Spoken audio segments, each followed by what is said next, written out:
Hello friends, welcome to my YouTube channel. আজকের এই ভিডিওতে তোমাদের সবাইকে স্বাগত। আজকে আমরা দেখব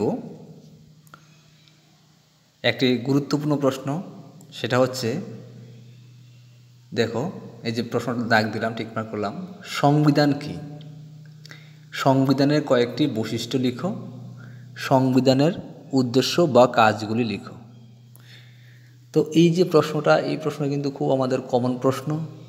আমাদের মধ্যে অনেকেই একটা ভ্রান্ত ধারণা থেকে যে আরে সংবিধান কি, সংবিধান কি, অনেকের মধ্যে একটা প্রশ্ন থাকে সংবিধান সম্পর্কে। তো আজকে এই সংবিধান সম্পর্কে তোমাদের একটা সম্পূর্ণ ধারণা দেব, আশা করি ভালো লাগবে। তো দেখো, প্রথমে হচ্ছে সংবিধান কি, এটা আমাদের জানতে হবে। দেখো, আমি বললাম যে এখানে লিখলাম যে সাধারণত সংবিধান বলতে আইনের সমষ্টিকে বোঝায়। সেটা কীরকম? দেখো, আমাদের যে কোনো প্রতিষ্ঠান হোক, আমাদের একটা দোকান হোক, আমাদের পরিবার হোক, আমাদের স্কুল হোক, আমাদের ক্লাব হোক, যে কোনো প্রতিষ্ঠান বা সংঘ, তাকে পরিচালনা করতে গেলে কিছু নিয়মের প্রয়োজন। ঠিক আছে, এই নিয়মকে কিন্তু আইন বলা হয়। তো আমি কি বললাম? সাধারণত সংবিধান বলতে আইনের সমষ্টিকে বোঝায়, কিছু নিয়মের সমষ্টিকে বোঝায়। ঠিক আছে, তো এই যে নিয়ম বা আইন, এটা কি, এটা কার জন্য? দেখো, এখানে বলছে একটি দেশ কিভাবে পরিচালিত হবে সেই সম্পর্কিত বিভিন্ন ধারা, উপধারা এবং দেশ কিভাবে গঠিত হবে, কোন আদর্শগুলি অনুসরণ করে দেশ পরিচালিত হবে, সেই সম্পর্কিত নানা তথ্য যেখানে লিপিবদ্ধ করা হয় তা সংবিধান নামে পরিচিত। খুব সুন্দরভাবে এখানে লেখা রয়েছে। আশা করি এই লাইনটি পড়ার পরে তোমাদের সব একটা ধারণা হয়ে গেছে। দেখো, একটা দেশ কীভাবে পরিচালিত হবে, একটা দেশ পরিচালনা করতে গেলে তার তো কিছু নিজস্ব নিয়ম প্রয়োজন। নিয়ম ছাড়া তো আর দেশ পরিচালনা করা যাবে না। তো তার জন্য বলছে বিভিন্ন ধারা, উপধারা এবং দেশ কিভাবে গঠিত হবে, কীভাবে গঠন করা হবে, এই সমস্ত বিষয়গুলা, এবং ওই দেশের আদর্শ কী হবে, এই সমস্ত বিষয়গুলা একটা জায়গায় যেখানে লিপিবদ্ধ করা হবে সেটাকে আমরা বলবো সংবিধান। ঠিক আছে, তাহলে আমরা জানলাম যে সংবিধান বলতে আইনের সমষ্টিকে বোঝায়। মানে কীভাবে দেশটা পরিচালিত হবে, দেশ কীভাবে গঠিত হবে, কী আদর্শ অনুসরণ করবে, এই সমস্ত তথ্য সমস্ত বিষয় যখন একটা জায়গায় লিপিবদ্ধ করা হবে, তখনই আমরা তাকে বলবো সংবিধান। ঠিক আছে, এরপর দেখো,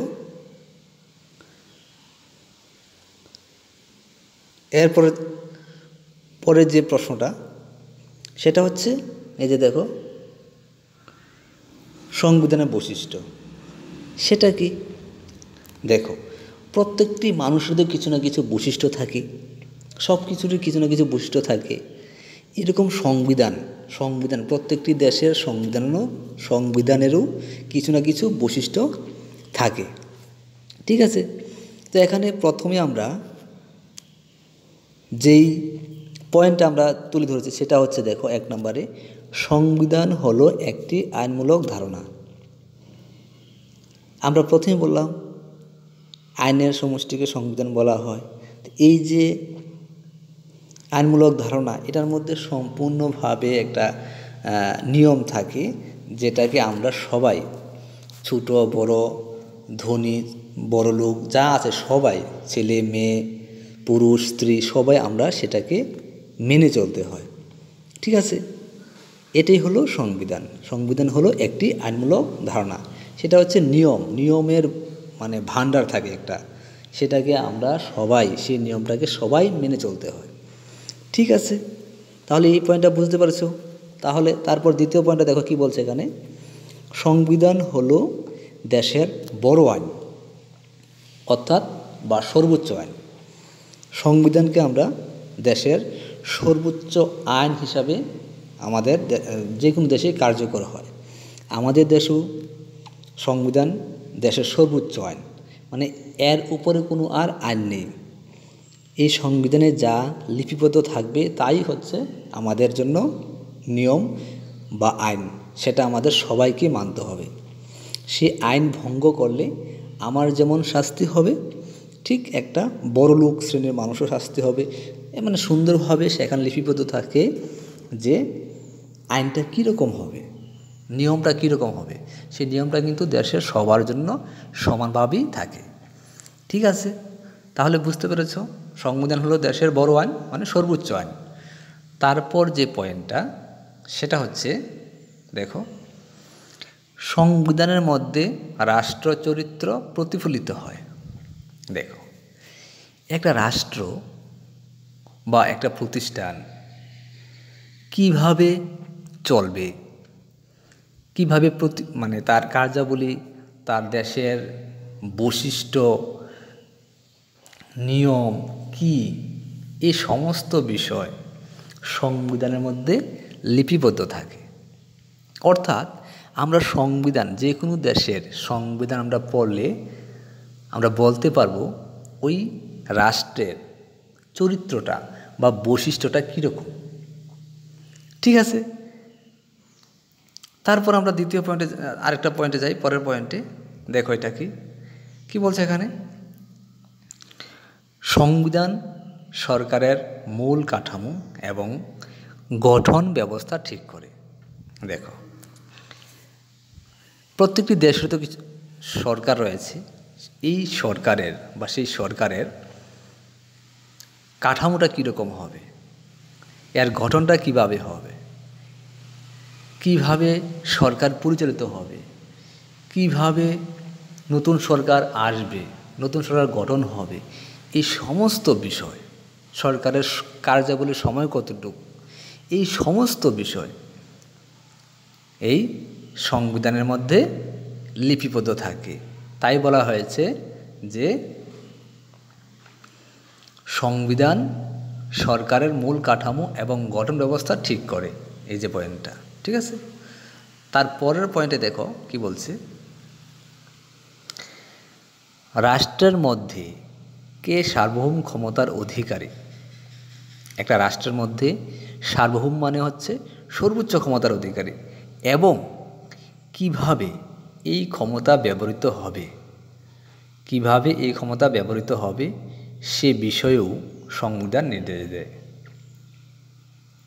অর্থাৎ আমরা এখানে বুঝতে পেরেছি যে দেশের সর্বোচ্চ ক্ষমতার অধিকারী কি, এটা তো সংবিধান লিপিবদ্ধ, সব দেশের মধ্যেই সংবিধানে সেটা লেখা থাকে দেশের সর্বোচ্চ ক্ষমতার অধিকারীকে, এবং সেই ক্ষমতা কিভাবে ব্যবহৃত হবে, কিভাবে ব্যবহার করা হবে, এবং সে বিষয়েও সংবিধান নির্দেশ দেয়।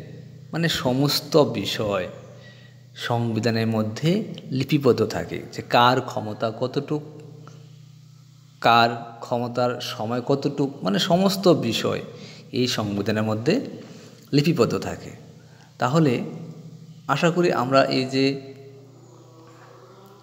সংবিধানের যে বৈশিষ্ট্যটা আমরা দেখেছি সেটা আশা করি তোমরা বুঝতে পেরেছ। এখানে 4-5টা পয়েন্ট আমরা দেখেছি। তো আমরা এবার যাব পরের জায়গায়, সেটা হচ্ছে সংবিধানের উদ্দেশ্য। এই যে দেখো, সংবিধানের উদ্দেশ্য, সংবিধানের উদ্দেশ্য আমরা বলতে পারি, আবার সংবিধানের কাজও বলতে পারি। ঠিক আছে, তো দেখো ফ্রেন্ডস, যে কোনো দেশের সংবিধানের কিছু উদ্দেশ্য থাকে, উদ্দেশ্য নিয়েই সংবিধান তৈরি করা হয় দেশ পরিচালনা করার জন্য। ঠিক আছে, তো এই যে উদ্দেশ্য, সংবিধানের উদ্দেশ্য, সেটা কি হতে পারে, এখানে আমরা নিচে আলোচনা করেছি। দেখো, এখানে পয়েন্ট দিয়ে আলোচনা করেছি। 1 নম্বর পয়েন্ট সেটা হচ্ছে, দেখো, নিয়ম তৈরি করা। সংবিধানের প্রথম এবং প্রাথমিক কাজটা হচ্ছে দেশের জন্য কিছু প্রাথমিক নিয়ম তৈরি করা। কেন নিয়ম তৈরি করা? কারণ যদি নিয়ম, একটা দেশের নিয়ম যদি না থাকে তাহলে দেশটা পরিচালিত কিভাবে হবে, কিভাবে পরিচালনা করা হবে? তা না হলে ক্ষমতাবান ব্যক্তি যারা আছে তারা বলবে না এটা এইভাবে করো, সেটা সেইভাবে করো। যারা ক্ষমতাবান ব্যক্তি তারাই বিভিন্ন নিয়ম শৃঙ্খলা তৈরি করবে এবং বিশৃঙ্খল অবস্থা সৃষ্টি হবে। তারা তাদের নিজেদের স্বার্থের জন্য নিয়ম তৈরি করবে। তো তার জন্য সংবিধানের প্রথম এবং প্রাথমিক উদ্দেশ্য যদি বলি বা কাজ যদি বলি, সেটা হচ্ছে নিয়ম তৈরি করা, কিছু নিয়ম তৈরি করা, যেগুলি সমাজের মধ্যে অবস্থানকারী বিভিন্ন ধরনের সদস্যদের মধ্যে সংযোগ সাধনের প্রক্রিয়াকে এগিয়ে নিয়ে যাবে। এর ফলে এই নিয়ম তৈরি করার ফলে কি হবে? নিয়ম তৈরির ফলে সবাই সেই নিয়মটাকে ফলো করবে, সুন্দরভাবে পরিচালিত হবে, সবাই একই নিয়মে চলবে এবং একই নিয়মে যখন সবাই চলবে তখন সবার মধ্যে একটা সৌভ্রাতৃত্ববোধ, সংযোগ সাধন হবে। এটাই হচ্ছে সংবিধানের প্রথম এবং প্রাথমিক উদ্দেশ্য, যে নিয়ম তৈরি করতে হবে। যে কোনো আমাদের পরিবারের জন্য, আমাদের কোনো একটা দোকানের জন্য, কোনো একটা ক্লাবের জন্য, কোনো একটা সংঘের জন্য প্রথমেই যেটা প্রয়োজন সেটা হচ্ছে নিয়ম শৃঙ্খলা ঠিক করতে হবে। তো এখানে তাই বলা হয়েছে সংবিধানের প্রথম উদ্দেশ্যটা হচ্ছে নিয়ম তৈরি করা। তারপর যে পয়েন্টটা, এই যে দেখো, সমাজের জন্য সিদ্ধান্ত নেওয়া। সমাজ কার জন্য সিদ্ধান্ত নেওয়া? এখানে দেখো, সমাজ বলতে যে রাষ্ট্রের জন্য সংবিধান তৈরি হলো, হ্যাঁ, তার জন্য সেই রাষ্ট্রের, সেই সমাজের, সেই এলাকার মানুষের জন্য সিদ্ধান্ত নেওয়া। এখানে বলছি সংবিধানের দ্বিতীয় উদ্দেশ্য হলো রাষ্ট্রের মধ্যে অবস্থানকারী সমাজের মানুষের জন্য সিদ্ধান্ত নেওয়া এবং ক্ষমতা কে বসবে, কিভাবে ক্ষমতা দখল করবে তার জন্য নিয়ম তৈরি করা। তো এখানে দেখেছো যে সংবিধানের আরেকটা উদ্দেশ্য হলো কি, সমাজের মানুষের জন্য সিদ্ধান্ত নেওয়া। হ্যাঁ, এটা হচ্ছে আরেকটা দ্বিতীয় গুরুত্বপূর্ণ কাজ বা উদ্দেশ্য বলতে পারি সংবিধানের। এই যে সিদ্ধান্ত নেওয়া, সিদ্ধান্ত নেওয়া কার জন্য? সমাজের মানুষের জন্য। এবং এই সমাজের মধ্যে কে পরিচালনা করবে, ক্ষমতায় কে বসবে, কিভাবে বসবে, ক্ষমতা কিভাবে দখল করবে, একটা সরকার কিভাবে গঠন হবে, সরকারের সময় কতটুকু, কার্যাবলীর সময় কতটুকু, হ্যাঁ, এই যে সরকারের কার্যাবলী, এই সমস্ত বিষয় এই সংবিধানের মধ্যে লিপিবদ্ধ থাকে এবং যারা এই ক্ষমতার অধিকারী তারাই দেশ পরিচালনা করবে। ঠিক আছে? তো সংবিধান যখন তৈরি হবে এই বিষয়গুলা সুন্দরভাবে লিপিবদ্ধ করা থাকে। তারপর আমরা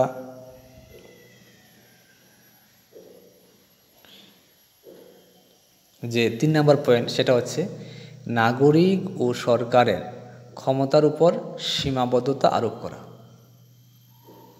কীরকম সেটা কি বিষয়টা দেখো, নাগরিক ও সরকারের ক্ষমতার সীমাবদ্ধতা আরোপ করা। দেখো, সীমাবদ্ধতা মানে হচ্ছে কিছু বাধা নিষেধ। প্রত্যেকটি দেশের সংবিধানই প্রত্যেকটি দেশের নাগরিকের জন্য স্বাধীনতা দিয়ে থাকে।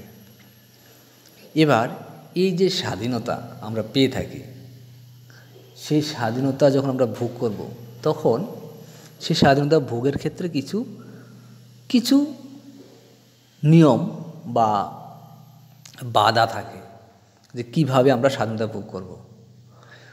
ধরো একটা এক্সাম্পল দিলাম, আমার চলাফেরার স্বাধীনতা রয়েছে, রাস্তা দিয়ে আমার চলাফেরার স্বাধীনতা রয়েছে, আমরা সবাই চলি, আমরা সেখানে যেতে পারি, সবাই আমরা যাই। কিন্তু আমার এখানে কিছু নিয়ম রয়েছে। আমরা যখন রাস্তা দিয়ে যাই তখন আমরা আমাদের রাস্তার বাঁ পাশ দিয়ে যাই, আমরা ডান পাশ দিয়ে যাই না, কিন্তু যদি ডান পাশ দিয়ে যাই তখন কিন্তু অ্যাক্সিডেন্ট হওয়ার সম্ভাবনা থাকে, এবং অ্যাক্সিডেন্ট হবে, কারণ অপর দিক থেকে গাড়ি ঘোড়া আসবে। তো এই ক্ষেত্রে দেখো, চলাফেরার ক্ষেত্রে কিছু নিয়ম রয়েছে, কিছু বাধা বা সীমাবদ্ধতা রয়েছে। তুমি কিভাবে চলবে, তোমার স্বাধীনতা কতটুকু, তোমার অধিকার কতটুকু, তুমি সেই অধিকার এবং স্বাধীনতা কীভাবে ভোগ করবে, তার ক্ষেত্রেও কিছু সীমাবদ্ধতা থাকে। আর এই সীমাবদ্ধতা না থাকলে, যদি না থাকতো এই নিয়ম, আমি একটা নিয়ম বললাম, এরকম একটা উদাহরণ দিলাম, আরও বহুত উদাহরণ রয়েছে। যদি এটা না হতো, তাহলে সবাই যার যার মতো রাস্তা দিয়ে চললে, তাহলে কী হলে ট্রাফিক জ্যাম হলে, অ্যাক্সিডেন্ট হলে, বিভিন্ন সমস্যা হলে। তো তার জন্য নাগরিক ও সরকারের ক্ষমতার উপর সীমাবদ্ধতা আরোপ করা সংবিধানের আরেকটা গুরুত্বপূর্ণ কাজ বা উদ্দেশ্য। হ্যাঁ, এখানে বলছে, দেখো কি বলছে এখানে, সংবিধানের তৃতীয় কাজটা হলো কি, নাগরিকদের উপর এবং সরকারের ক্ষমতার উপর কিছু সীমাবদ্ধতা আরোপ করা, যে সীমাবদ্ধতাগুলিকে সরকার পাশ কাটিয়ে এড়িয়ে যেতে পারে না। মানে এই যে সীমাবদ্ধতা, রাষ্ট্র সীমাবদ্ধতা সৃষ্টি করলো স্বাধীনতার ক্ষেত্রে, আমাদের এই সীমাবদ্ধতা কিন্তু আমরা বা সরকার এড়িয়ে যেতে পারে না। এটাকে আমাদের সবাইকে মেনে চলতে হয়, ঠিক আছে। তারপর আমরা দেখব চতুর্থ পয়েন্টটা, সেটা হচ্ছে কি, দেখো, সমাজের আশা আকাঙ্ক্ষা পূরণ করা। সমাজের আশা আকাঙ্ক্ষা, সমাজের বলতে যে রাষ্ট্রের জন্য সংবিধান তৈরি হবে, তার আশা আকাঙ্ক্ষা, সমাজের আশা আকাঙ্ক্ষা পূরণ করা। কি বলছে দেখো এখানে, সংবিধানের চতুর্থ কাজ হলো একটি সমাজের আশা আকাঙ্ক্ষা পূরণ করতে যাতে সরকার সমর্থ হয় তার ব্যবস্থা করা। মানে সমাজের আশা আকাঙ্ক্ষাটা কীরকম হবে, এটা যাতে সরকার সমর্থ হয়, যে সরকার গঠন হবে সেই সরকারের সামর্থ্য হয় তার ব্যবস্থা করা, ঠিক আছে, এমন আশা আকাঙ্ক্ষা তৈরি করা। এবং একটি ন্যায়সঙ্গত, ন্যায় বলতে এখানে সঠিক, নিয়ম, ভালো, ন্যায়সঙ্গত সমাজ গঠনের লক্ষ্যে প্রয়োজনীয় পরিবেশ সৃষ্টি করা। মানে একটা সুন্দর সমাজ তৈরি করতে গেলে যে পরিবেশের প্রয়োজন, সেই উপযুক্ত বা প্রয়োজনীয় পরিবেশ সৃষ্টি করা হচ্ছে সংবিধানের আরেকটি গুরুত্বপূর্ণ কাজ বা উদ্দেশ্য। তো বন্ধুরা, আজকে আমরা যে ক্লাসটা করেছি, আলোচনা করেছি, আশা করি তোমরা বুঝতে পেরেছ। যদি ভিডিওটা ভালো লেগে থাকে তাহলে চ্যানেলটাকে সাবস্ক্রাইব করে দিও। আর যদি আরও কিছু পেতে চাও, তোমাদের যদি অন্য কিছু প্রয়োজন লাগে কোনো নোটসের, তাহলে তোমরা কমেন্টস করো, আমরা চেষ্টা করব, ঠিক আছে। তো আজকের জন্য এতটুকুই, আবার আগামী ক্লাসে দেখা হবে। নমস্কার সবাইকে।